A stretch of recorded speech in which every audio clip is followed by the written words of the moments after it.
برای بچه همخوابگی پیش از توی که دختر это нормально. برای دختر چی؟ Нет, это не нормально. بچه صورتای بیمانش روی کدگی هسته؟ تو چی روی کدگی؟ نه. یگان با؟ نه. سوز فکر. السلام علیکم و رحمت الله و برکاته. شنیدید اینها چی میگویند؟ حالا من دوام نوار را به سببهای اخلاقی قطع کردم و الا حیران می شدید. این یکی از صدها نوار بلاگرهای فاسق تاجیک است که برادران و خواهران ما را به بی‌حیایی میکشانند. ای وای که از یک سو ریب سرایان و سرایندگان و از سوی دیگر حجونگاران و بلاگرهای تاجیک امت محمدی را به بی‌حیایی کشانده ایستاده اند. پناه به خداوند. متاسفانه جوانان امروز که دعوای مسلمانی می کنند این گونه فاسقان را دستگیری می کنند. واقعا بلاگرهای وجود دارند که کار و بارشان ترغیبات زنا و فحشا است، چی مردان و چی زنانشان. نمیخواهم کسی از آنها را نام ببرم. شما خوب آنها را می شناسید. به این فاسقان نظر کنید که چی می گویند. این سوال و جواب هایی که این بلاگرهای فاسق می کنند سراسر همه ترغیبات زنا و فحشا می باشد.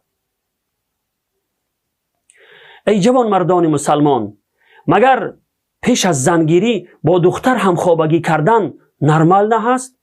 این سخن چی معنی دارد؟ مگر این ترغیبات زنا نیست؟ نورسانی که چنین سخنان را می شنوند چی فکر می کنند؟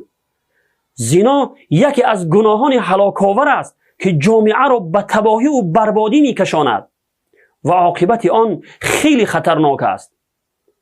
خطابی من به چنین بلاگران فاسق است، چی مردان و چی زنانشان. به هر یک ریب سرا و سراینده و به هر یک حجونگار است. از الله مقتدر بترسید و بیش از این در بین امت محمدی بی‌حیایی را پهن نکنید. به خاطر 2 تنگ پول یوتیوب آخرت خود را برباد ندهید. من شما را به عذاب دردناک از جانب الله مقتدر می ترسانم که دیر یا زود شما را دامنگیر می شود.